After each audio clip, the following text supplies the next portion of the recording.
Sir, जसं की तुम्ही सांगितलं होतं की आपल्याला 8 तारखेपर्यंत हे पाऊस पाहायला मिळेल आणि 8 तारखेच्या नंतर उघडीप पाहायला मिळेल. तर त्याचप्रमाणे आपल्याला वातावरणामध्ये आज बदल पाहायला मिळत आहे. तर काय राहणार हम्म, सर हम्म. आजपासून पुढील कंडिशन? आजच्या दिवस महाराष्ट्रामध्ये जे मागील 8-15 दिवसापासून सत्र चालू आहे पावसाचं ते त्या पद्धतीने चालूच राहणार आहे. हो, आणि 9 जुलैपासून पाऊस विश्रांती घेतोय. बरोबर. पण विश्रांती सुद्धा चांगली क्लिअर कट नाहीये. हं, हं. त्यामुळे याच्यामध्ये सुद्धा संध्याकाळच्या वेळेला 9 तारखेला किंवा दुपार एखादा फटकारा हो, हा काही विभागांमध्ये चालूच राहणार आहे. ते पण हो, आपण जिल्ह्यानुसार पाहूयात. बरोबर. आणि सगळ्यात महत्त्वाचं म्हणजे आजचा जो काही पाऊस असेल तो खानदेशचा पेरणी किंवा पेरलेल्या पिकांना 4-8 दिवस दम धरेल अशा पद्धतीचा आहे. हो, आणि सगळ्यात महत्त्वाचं म्हणजे हा गॅप आहे. अनेक शेतकऱ्यांना अपुऱ्या पाण्यावरती पेरण्या केल्यात. गॅप म्हटलं की त्यांना भीती वाटते की ही बरोबर. उघडीप किती दिवस राहील. तर पुढचा टप्पा कधी आहे हे देखील आपण पाहणार आहोत विभागानुसार. हो, हां. तर सगळ्यात प्रथम म्हणजे आजही मुंबईसारख्या ठिकाणी, कोकण किनारपट्टीसारख्या ठिकाणी, नाशिक, छत्रपती संभाजीनगर सारख्या ठिकाणी, जळगाव, खान्देश, नंदुरबार हो, ते पुणे जिल्हा, साताऱ्यामध्ये सुद्धा जोर वाढणार आहे. आणि परिस्थिती या भागातली पुन्हा बिकट होत जाणार आहे. म्हणजे पाऊस इथे आजच्या दिवस संततधार ते मुसळधार पद्धतीने बरसणार आहे. हां, हां, हां. आणि मराठवाडा, विदर्भ हा जेमतेम दमदार पेरलेल्या पिकांना थोडे काही दिवस टिकून राहील अशी ओल पद्धतीचा पाऊस होत राहणार आहे. हो. हम्म.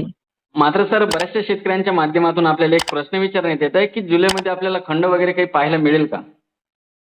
ते पहा, खंड म्हणजे जवळपास 15 दिवसाची उघाड, 15 ते 20 दिवसाची. बरोबर. हम्म? हो, आणि उघडीप म्हणजे एक आठवड्याभर विश्रांती. तर हो, खंडाचा विषय काढू नका याच्यामध्ये. बरोबर. खंड नाहीये. पण हो, एक उघडीप आहे 7-8 दिवसाची, ज्यामध्ये काही भागांना ती कमी पण आहे. धुळे, नंदुरबारला आजचे दिवस पाऊस आहे. 5-6 दिवस उघडीप राहणार आहे. म्हणजे बरोबर. एकंदरीत पुन्हा 15-16 इथे पाऊस सक्रिय होऊन जाईल. हो, नागपूर, चंद्रपूर, गोंदिया, भंडारा, वर्धा, त्याचबरोबर अमरावती शहर परिसर जिल्हा, हं, हं. या भागांना सुद्धा 6 दिवसाची उघडीप आहे. परत पाऊस सुरू होईल. म्हणजे एक 5-6 दिवसच उघडीप आहे. हो, छत्रपती संभाजीनगर आणि इकडे उर्वरित मराठवाड्यातले एकंदरीत सर्व जिल्हे यांना 6 ऐवजी 7 ते 8 दिवस उघडीप आहे. बरोबर. आणि याच्यामध्ये 16च्या 17च्या दरम्यान पाऊस पुन्हा सुरू होईल. हो. हम्म. मात्र सर, आपल्याला ढगाळ वातावरण तर असं जाणवत आहे की अतिवृष्टी होणार, परंतु पावसाला जोर नाही.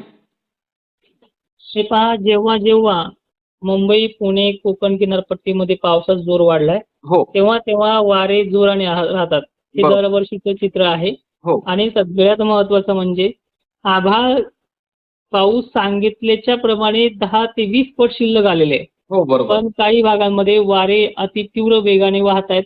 हो, आणि त्यामुळे तिथे हलक्या स्वरूपाचा पाऊस पडतोय. हो, ज्यामुळे पेरणीच्या योग्यतेचा किंवा पिकांना समाधानकारक नाहीये. नाही. पण सगळ्यात महत्त्वाचं काय आहे की ज्या सुपर अल्निनोच्या काळामध्ये धरणाची परिस्थिती ही बदलताना आपण पाहतोय. पाण्याचा प्रश्न त्या प्रमुख शहरांचा तर मिटलाच आहे. हो, आणि ह्याच जुलैच्या अखेरीसपर्यंत सुद्धा हे जे काही जायकवाडी आहे, आणखीन काही धरणं आहेत, नदी नाले आहेत, ते सुद्धा याच महिन्यामध्ये शेवटी का होईना कव्हर होतील. हं, हं. आणि प्रतीचा प्रवास सुद्धा जबरदस्त आहे. हो, त्यामुळे 1972च्या तुलनेमध्ये जे संदर्भ दिला होता मागे IMDनं, शासकीय हवामान तज्ञांनी, इतर हवामान तज्ञांनी, बरोबर. याला थोडी तोड वातावरण बनतं आहे. हो, त्यामुळे जास्त काही घाबरण्याची कंडिशन नाहीये. बरोबर. मात्र सर, हे आता आपल्याला 9 तारखेपासून जी विश्रांती पाहायला मिळत आहे एका आठवड्याची, तर मग याच्यामध्ये भाग बदलत पाऊस राहणार का? राईट, हा खूप प्रमुख प्रश्न आहे. कारण की उघडीप म्हटलं की 100% क्लिअर वातावरण असं नाहीये.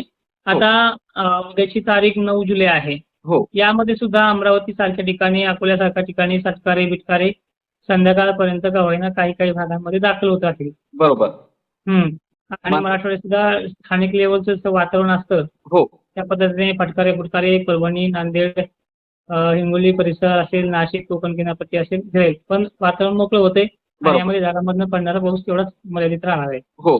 मात्र सर, हे जे वातावरण आहे विश्रांती घेतल्याच्या नंतर जे वातावरण ऍक्टिव्ह होणार आहे, तर ते कोणकोणत्या जिल्ह्यामध्ये सुरुवातीला सक्रिय होणार? विश्रांतीनंतर म्हणजे 15-16चा कालावधी आहे. हो, याच्यामध्ये जवळपास पाऊस सगळ्याच जिल्ह्यांमध्ये दमदार स्वरूपाचं आणि पुन्हा एकदा झडीत स्वरूपाचं वातावरण बनणार आहे. हां, हां, हां.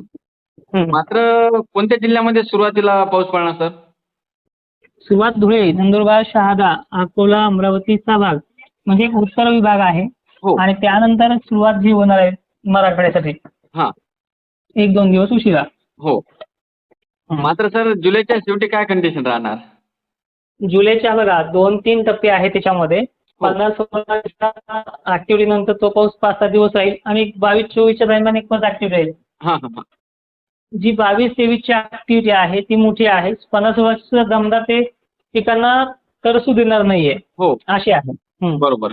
मात्र आपल्याला जुलैमध्ये चांगलाच पाऊस पाहायला मिळत आहे. जसं की तुम्ही सांगितलं होतं जुलैमध्ये आपल्याला जोरदार व अतिमुसळधार सुद्धा पाऊस पाहायला मिळेल. तर त्याचप्रमाणे आपल्याला काही भागामध्ये अतिवृष्टी तर काही भागामध्ये भाग बदलत पाऊस सुद्धा चालू आहे आणि तुम्ही सांगितलं होतं की ढगाळ वातावरण राहत आहे परंतु पावसाला जोर नाही.